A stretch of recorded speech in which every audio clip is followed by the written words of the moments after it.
The Atheist Debates Patreon project presents the Freedom from Religion Foundation Ought to Apologize.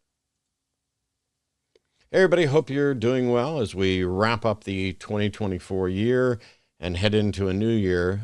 Full disclosure, I'm on the board of directors for American Atheists. I am not on the board of directors for the Freedom from Religion Foundation. I've known Dan Barker for years. I am a fan and supporter of the Freedom from Religion Foundation and of Dan and Annie Laurie. Their blog or news site, Free Thought Now, recently published an article that was very pro-trans. I think it was called What is a Woman? And Jerry Coyne, a biologist, professor, and honorary board member of the Freedom from Religion Foundation, contacted them and asked if he could basically publish his rebuttal on their website. Now, Jerry Coyne has a blog and is a published author. So he's got his own platform. I don't know how many readers he has, but as a published author, he's got access to publishers. He could write a book on this stuff. He could, reach out in a number of different ways. This was more of a, hey, I'm concerned that your organization is promoting things that I disagree with, and I'd like the opportunity to have you publish this thing that I wrote that attempts to challenge it. Now, I will say that organizations that I've worked with in the past, if we have position statements, if we say, here are our values, here's what we're about. For example, when I was president of the Atheist Community of Austin, we worked for several years, actually, to come up with a list of position statements with what our views were with regard to separation of church and state and issues derived from those as well, including our support for reproductive rights and science-based sex education and LGBTQIA rights and things like this. We had a list of positions. Under no circumstances would we have, or should we have, allowed members of our group who disagreed with our position statements to then publish their disagreement on our platform. Members weren't required to share those views, but the views put forward by the organization in our official capacity on our programs, on our blogs and everything else needed to be consistent with the values and positions of the organization. And so there are a group of people who are viewing all of this as, hey, we don't all have to agree on everything. Nobody's saying we all have to agree on everything, or nobody that we should bother listening to says we should agree on everything. It would be nice if we agreed on a number of things, but whether or not we agree on all things is separate from whether or not we should then be required to publish things that we disagree with and dissenting views. And a lot of people have been like, oh, well, this is a discussion that needs to happen.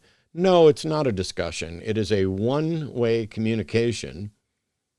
Someone is preaching from their blog and then having FFRF share it. But there's comments. You can do that anywhere. You don't need to post it on the website of an organization that supposedly disagrees with this. Not everybody agrees that that's exactly what happened, by the way. When Dr. Coyne's article was published on the FFRF blog, it was published with the disclaimer. And the disclaimer read, FFRF Honorary Board Member Jerry A. Coyne requested that this column be written as a guest blog. The views in this column are of the author and do not necessarily reflect those of the Freedom from Religion Foundation. Now, let's start with recognizing that somebody at the FFRF had to decide, yes, we will publish what Coyne says, but we want to put a disclaimer on it. And then somebody had to write the disclaimer, and rather than saying the views in this column are in direct opposition to the positions of the Freedom from Religion Foundation, they did the bland disclaimer of These are the views of the author and do not necessarily reflect those of the Freedom from Religion Foundation. We've seen that over and over again. It is almost boilerplate, let me legally get out of trouble. And that's fine, but it's not going to get you out of trouble as far as public opinion and public perception is there, because you're now publishing an article that is either in opposition to or consistent with your values, and rather than identifying which one it is, you just said, not necessarily. In Coyne's article, he starts with some incredibly flawed analogies because he wants to focus on biology without recognizing that gender ideology goes beyond biology and is more closely tied to sociology and psychology. His article was basically, biology isn't bigotry. And he's right, biology isn't bigotry. And biology also isn't the prescriptive source of gender, no matter how much you wish that it were so. He started with inaccurate analogies, denouncing the very notion of self-identification, with what seems to be a really good comment. You're not always fat, even if you feel fat. We have things like anorexia. And so there are people's perception of themselves that doesn't match the facts of reality. The problem is that this is a hidden equivocation fallacy, essentially saying that self-ID as X is the same as self-ID as Y, but it's not. There are things for which your perception of yourself and your identification of yourself is not only a valid criteria, but it is the most important criteria. Because when you say to someone, I'm trans, you're not making a statement about merely biology. What you're saying is there are these social constructs, and I feel more closely associated with this one or that one or none of the above. But that expression, your expression of self-identity, is independent of your internal actual self-identity. You could be trans and never tell anybody.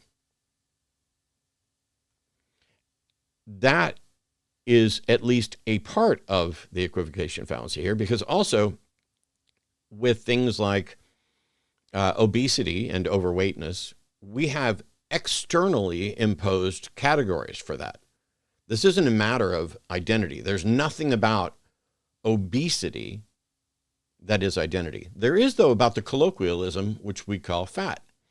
And so if you feel fat and your internal perception is that you're fat, whatever you mean by that is what needs to be addressed. If you mean I am obese and you are factually not obese by that definition, then it's wrong. But if you mean I weigh more than I want to, I weigh more than society thinks I should, I weigh more than whatever the criteria is for this, then it may be right, even if you're not obese or overweight. There's a difference between externally imposed criteria and one's perception of oneself, where your perception is the thing at issue. We're not just looking at outliers with regard to sex or gender or anything else. This is about how you see yourself and how you are going to live your life and interact with the world. Dr. Coyne also refers to women or references a common term, adult human female. And I'm not going to necessarily fault him with this, but I do want to make this point, that should be adult female human. Adult and female are the adjectives describing the noun human. When we say adult human female, we're now making the female thing the noun and then using human as the adjective for it. It is a little dehumanizing, but what it is it shows this focus on womanhood. And for the gender critical folks, their focus is almost always on trans women, not trans men. You don't hear virtually nothing about trans men. You hear virtually nothing about non-binary people apart from scoffing, but these are individuals who just disregard the entirety of the psychology. He also referred to trans women as men who identify as women. that's a barbed statement that is intentionally prodding and disrespectful. And he's allowed to prod and be disrespectful. He's allowed to act like he's confused about things. He's allowed to not agree with ideology. He's allowed to do all of those things. But the issue here with the Freedom from Religion Foundation is whether or not they should be publishing this. At some point, somebody decided, yeah, it's at least worth it. Maybe it's because he's an honorary board member and they wanted to appease him. Maybe because they kind of or partially agree with what his views are. We don't know, because all of this happens behind the scenes. Now, eventually, the Freedom from Religion Foundation took down that article and posted a statement, which we'll get to. And when Dr. Coyne found out that his guest blog had been removed, he pointed out that Annie-Laurie Gaylor is the one that gave him permission and approved his final draft of what he was going to say. But that means somebody at the Freedom from Religion Foundation, whether it was Annie-Laurie or somebody else, looked at this and said, yes, we'll publish that. We'll put a bland disclaimer that doesn't really tell anybody anything other than, if you get upset about this, don't blame us, is really all it was. And decided to see what kind of reaction it might get. It became clear very quickly that this was not a good decision. The pushback was quick and firm. I have a number of, Facebook friends and associates who were sharing this and talking about how they're done supporting the FFRF and any number of other views that were basically, this is a problem, this is awful, we're not going to stand for this. And we don't have to publish dissenting positions. It's not like he doesn't have access to a publisher. And the other question that kind of came up was, what other positions would they have published on behalf of an honorary board member that don't match their positions? What if somebody's view of biological essentialism wasn't merely about objecting to trans people, but that it showed a preference for races, or that men are, less emotional than women, and making tired old arguments that led to women not having the same rights as men? Would we publish those sorts of things? Would we publish positions that fundamentally disagreed with basic human rights to the point that it is hostile to marginalized groups that we claim to support? It's one thing to have a website where, we're going to post dissenting opinions and we're going to have battles. I've sat down and debated people I disagree with. I have invited people to call in to present their bad ideas for the purpose of knocking them down. I don't have a disclaimer and just sit there on the show and say, the views of the callers represent the views of the callers and don't necessarily represent the views of Matt Dillahunty or The Line or the Atheist Debates Project, and then let them say whatever they want and see what the comments do. We don't have to do that. So this will be difficult for you guys to read, so I'm actually going to read it. The Freedom from Religion Foundation took down the article and posted what a lot of people viewed initially as an apology. The problem is there's no apology here. So I'll run through this, and I'm going to add some commentary as well. This was posted on December 27th, one day after the original article went up and then came down. The Freedom from Religion Foundation is dedicated to protecting the constitutional principle of state-church separation, which ensures religious beliefs do not dictate public policy. While advocating for LGBTQIA plus rights is an indirect component of our mission, we recognize that many attacks on these rights are rooted in attempts to impose religious doctrines on our secular government. Okay, so the first paragraph is, hey, we're about church-state separation, and while we do advocate for LGBTQIA rights, it's because we recognize that many of the attacks on these are coming from religions. They continue. We are acutely aware that Christian nationalists have cynically manipulated the LGBTQIA plus issues, just as they have cynically done so with abortion rights.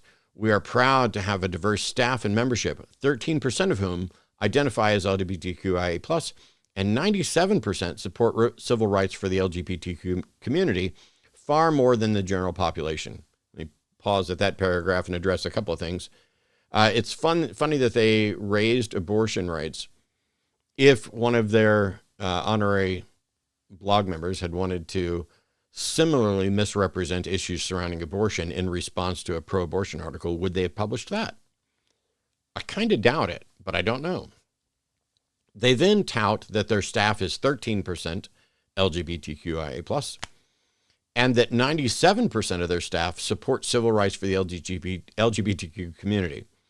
A lot of people have jumped on this and said, so basically they're bragging that only 3% of their staff is opposed to LGBTQ rights. And I want to make it clear that while I would have been just as happy to jump on that and be like, why isn't that 100%? It's because not everybody who may work for them may agree with their positions or anything else. Maybe they have staff who aren't actively working on FFRF policy issues, but are janitorial staff. Hey, I'm the guy that is the maintenance guy around here, and I'm not a godless heathen, and I'm not a secularist and whatever else. I don't know how they determine that 97% support civil rights, but the fact is that it is higher than the general population. And it's also completely irrelevant to this issue and this not-pology that we're reading. They then continue, religious interference often seeks to erode protections of LGBTQIA plus individuals in areas such as marriage equality, healthcare, education, and workplace rights. FFRF opposes these efforts as they threaten not only individual freedoms, but also the integrity of our secular democracy. FFRF recognizes the right of bodily autonomy for LGBTQIA plus individuals, just as we consider that the government or outside individuals have no right to dictate or interfere with such intimate matters as abortion or contraception. Cool. That has nothing to do with what's happened so far, but we'll keep going. Unlike some other secular groups, really? I'm going to interrupt here. Instead of acknowledging what you did, apologizing for it, and stating how you're going to correct it and avoid it in the future, you're going to tout the fact that you have a diverse staff, that 97% support civil rights, and now you're going to diss other secular groups in your not-pology. Okay, let's see what they say. Unlike some other secular groups, FFRF opposes such assaults not only in principle, but also in practice. FFRF has devoted many resources toward education over LGBTQIA plus rights and countless hours and efforts toward defeating anti-LGBTQIA plus legislation through action alerts, statements, and blogs. We work closely with allies, and this year we gave the $50,000 Henry Zumach Freedom from Religion Foundationalism Award to the Human Rights Campaign to support their vital work. Beyond legislative work, FFRF staff and executive directors have championed LGBTQI plus rights in FFRF media, including podcasts, radio, video, TV shows, blogs, and statements, and in the legal realm, including amicus briefs. Pausing again, this entire paragraph is, we're really good and do a lot for the LGBTQ community.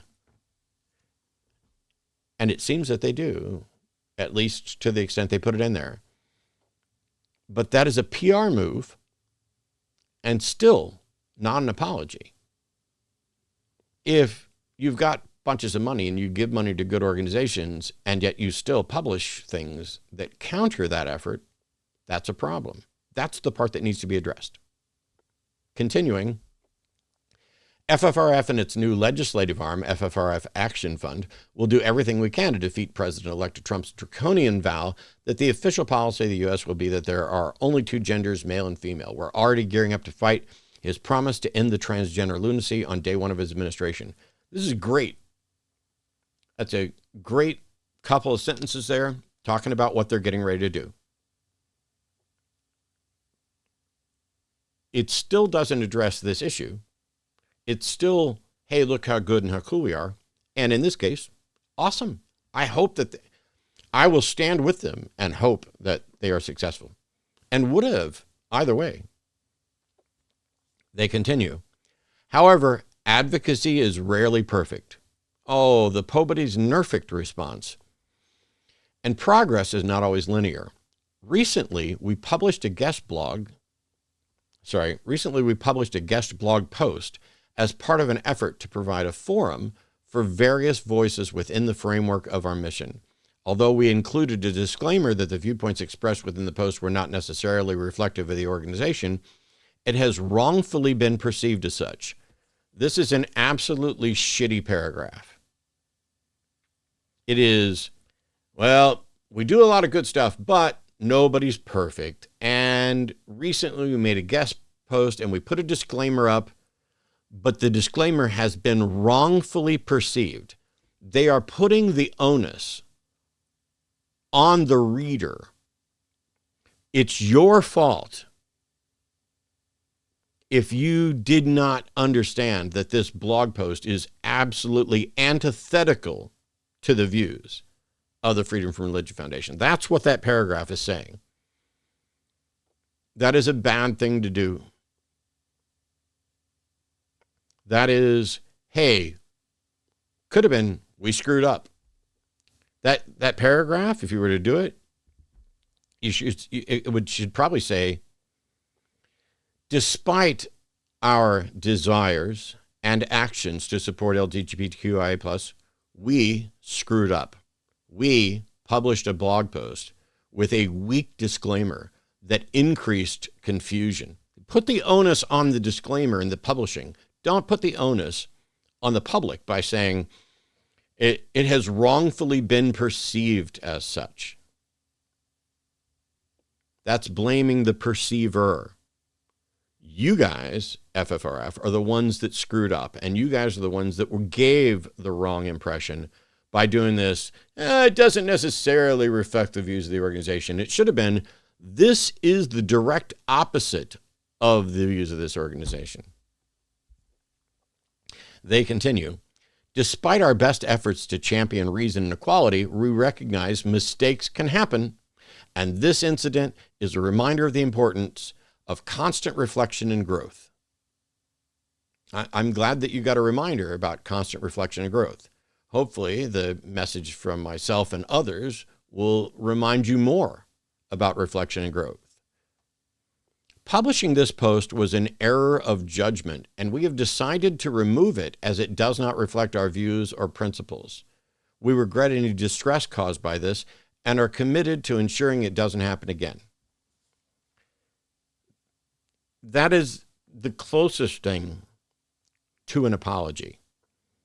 It's publishing it was an error in judgment. We've decided to remove it as it does not reflect our values. We regret any distress. Not we apologize, not we are sorry, not we did this and we will do what we can to make up for the harm we've done. We regret any distress. I bet you do. I bet the Backlash is very regretful.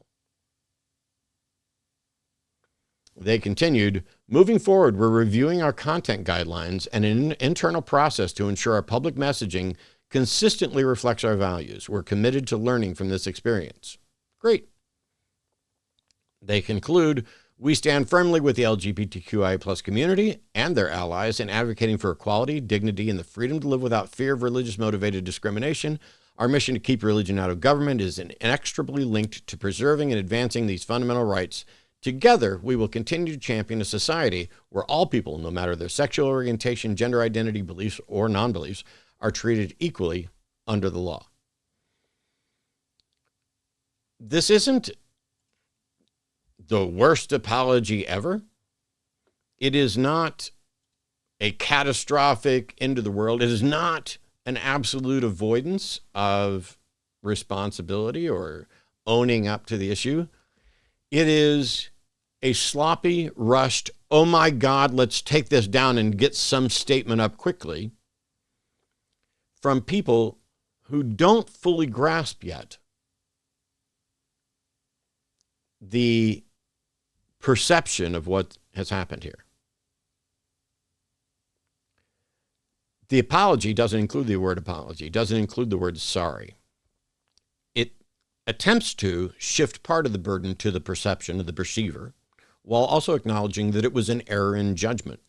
But it was an error in judgment in the sense that it didn't reflect their values. Not that we publish something that is in direct opposition to what we support.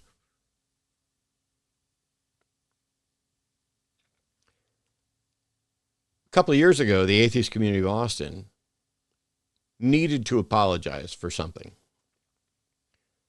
But the leadership of that organization decided that they weren't going to apologize until some of us threatened to quit. So they wrote an apology, but even though the event took place on one of the shows, they didn't want to read the apology on that show. And I found that particularly offensive and problematic.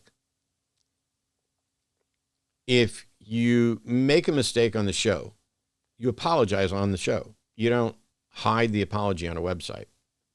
But when some of us threatened to quit, they apologized, but they didn't want to put it on the show where the incident happened. So they posted it on a website that virtually no one visits, and they didn't publish it to anyone other than internally. And when I pointed out that wasn't good enough and threatened to quit, they basically said, okay, quit. So I did. They then read the apology or referenced it on the main show, which isn't even the same show where the event happened. I'm pretty sure that decision has not turned out particularly well for the atheist community of Austin. They're still existing, and they're reposting my old content so they can pay their employees. But this was a really easy thing to do. It was, we screwed up. We did something we should not have done. We are sorry, and we are taking steps to make sure that this does not happen again and to promote transparency in dealing with things like this.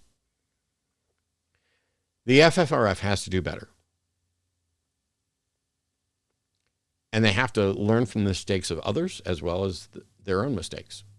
I am cautiously optimistic that the leadership of the Freedom from Religion Foundation may do exactly that. But I also worry that this is the last we'll ever hear about this issue, because we now live in a 24-hour news cycle that is political terror on a regular basis.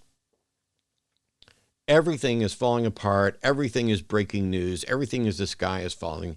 And a simple publishing error that was retracted, within a day or so with a half-assed apology, that's not going to register. And it's not, most of the people in the secular community aren't even going to know this happened, despite the fact that I'm talking about it. Hemant Mehta has talked about it. Plenty of people online within our circles have talked about it. No news source of any significance has really addressed it beyond saying, hey, this happened, or hey, there's drama over here. The right thing to do,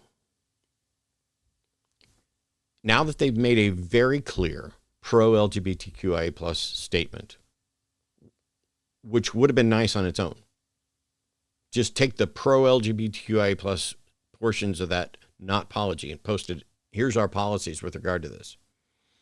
When they finish their review and they establish new policies for communicating and what they're going to post and what they're not going to post, it needs to say, we are very sorry for the mistake we made that led to this.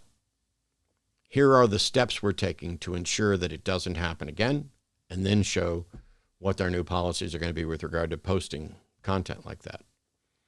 It's worth noting that after this was taken down, Jerry Coyne and Steven Pinker and Richard Dawkins all resigned from their honorary board member positions.